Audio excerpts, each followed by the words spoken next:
안녕하세요. 자유교회 이진우 목사가 보내드리는 아침 묵상입니다. 오늘도 예수 그리스도의 향기를 내는 복된 하루가 되시길 바랍니다. 12월 16일 화요일 아침 묵상입니다. 오늘은 세상 나라와 하나님 나라를 사는 지혜라는 제목으로 전도서 8장 2절 말씀 묵상합니다.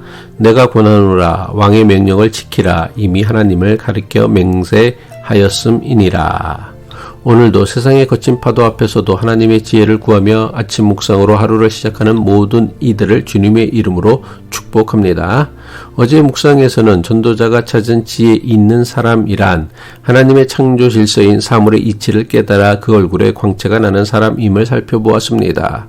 그런데 오늘 묵상하는 말씀에서 전도자는 우리의 시선을 이상적인 하늘의 지혜에서 다시 냉혹하고 현실적인 땅의 정치로 급격하게 돌려놓습니다. 전도서 8장 2절이죠. 내가 권하노라 왕의 명령을 지키라 이미 하나님을 가리켜 맹세하였음이니라.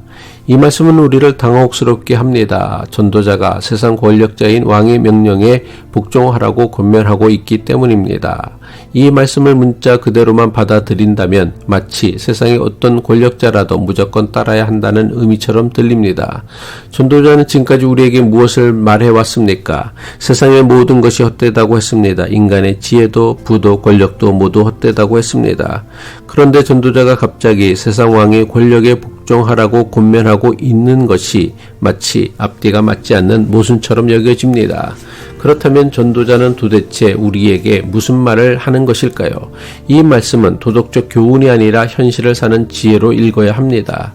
전도자가 복종을 권면하고 있는 왕은 오늘날과 같은 민주적인 지도자가 아닙니다. 말 한마디로 사람을 살리기도 하고 죽일 수도 있는 절대 권능을 가진 군주입니다. 전도자가 깨달은 세상은 정의가 아니라 힘이 지배하는 곳입니다. 이런 세상에서 왕의 명령을 지키라는 전도자의 권면은 왕이 옳기 때문이 아니라 그가 강하기 때문에 가져야 하는 지혜입니다. 이것은 결코 비굴한 것이 아닙니다. 무모한 저항으로 스스로 패망하지 말라는 냉철한 생존의 지혜입니다. 이민자로 살아가는 우리에게도 이 지혜는 유효합니다. 직장의 상사, 사회의 제도, 경제적 현실이라는 거대한 힘 앞에서 무조건 저항하고 부딪히는 것만이 능사는 아닙니다. 그런데 전도자는 여기서 멈추지 않습니다. 왕에 대한 복종의 이유로 아주 독특한 단서를 붙입니다. 이미 하나님을 가리켜 맹세하였음이니라. 전도자가 정말로 강조하고 있는 것은 왕의 명령에 대한 맹목적인 복종이 아니라 하나님 앞에서 한 사람의 맹세입니다. 전도서 8장 2절에는 두 권력자가 등장합니다. 하나는 세상의 왕이고 다른 하나는 하나님입니다. 전도자는 우리가 두 나라 사이에 살고 있음을 일깨워줍니다. 우리는 세상 권력이 다스리는 현실 세계에 살면서 동시에 하나님께서 통치하시는 하나님 나라의 백성입니다. 당시 사람들은 왕에게 충성을 맹세할 때에 하나님의 이름으로 서약했습니다. 이것은 왕에 대한 복종을 신앙적 의무로 만듭니다. 하지만 여기에는 아주 중요한 역설이 숨어 있습니다. 왕에게 복종하는 근거가 하나님이라는 것은 왕 역시 하나님 아래에 있는 존재임을 선언하는 것입니다.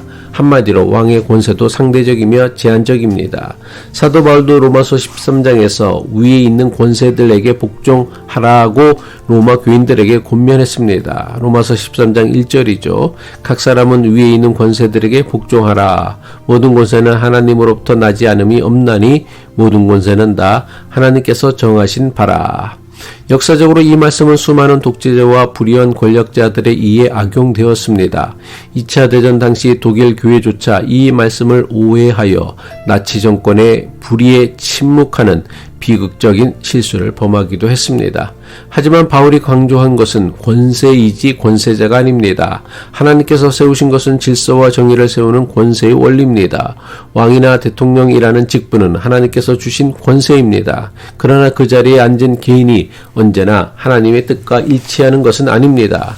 하나님께서 세우신 것은 사회의 혼돈을 막고 정의를 세우는 권세 그 자체이지 그 권세를 사유화하여 악을 행하는 권세자의 복종이 아닙니다.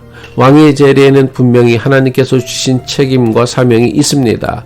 백성을 보호하고 정의를 세우며 약자를 돌보는 것이 권세자의 본래 역할입니다.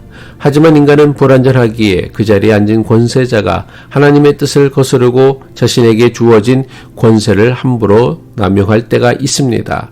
만약 권세자인 왕이 자신에게 주어진 권세를 이용하여 백성을 억압하고 불의를 행한다면 이것은 하나님께서 주신 권세의 목적을 배반하는 것입니다. 이때 하나님을 가리켜 맹세하였다라는 말씀은 맹목적인 복종의 근거가 아니라 오히려 불의한 권력에 저항할 수 있는 최후의 근거가 됩니다. 왜냐하면 우리의 맹세는 왕이 아닌 하나님께 드려진 것이기 때문입니다. 그렇다면 우리는 이 복잡한 현실 세상을 어떻게 살아야 합니까? 전도자는 우리에게 세상과 조화를 이루며 살 것을 권면합니다. 세금을 내고 법을 지키며 직장의 질서를 존중하며 살아야 합니다. 무모하게 세상의 질서를 거부하여 자신을 위험에 빠뜨리지 않는 것이 지혜입니다. 하지만 동시에 세상에 동화되지도 말아야 합니다. 왕의 명령은 지킬지라도 왕의 방식인 불의, 탐욕, 거짓을 우리의 가치로 삼아서는 안 됩니다. 다니엘을 생각해 보십시오. 그는 바빌론 왕궁에서 일했지만 예루살렘을 향해 창문을 열고 하루 3번 하나님께 기도하는 것만큼은 포기하지 않았습니다. 세상과 조화를 이루되 세상에 종화되지 않는 삶의 모범입니다.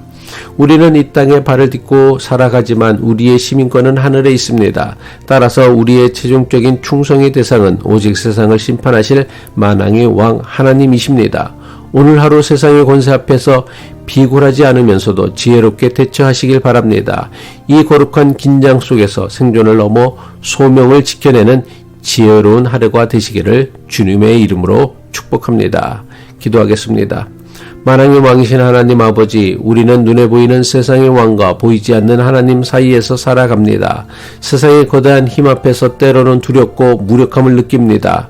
주님, 우리에게 세상의 질서를 존중하며 생존하는 지혜를 주시되 불의한 가치에는 동화되지 않게 하옵소서.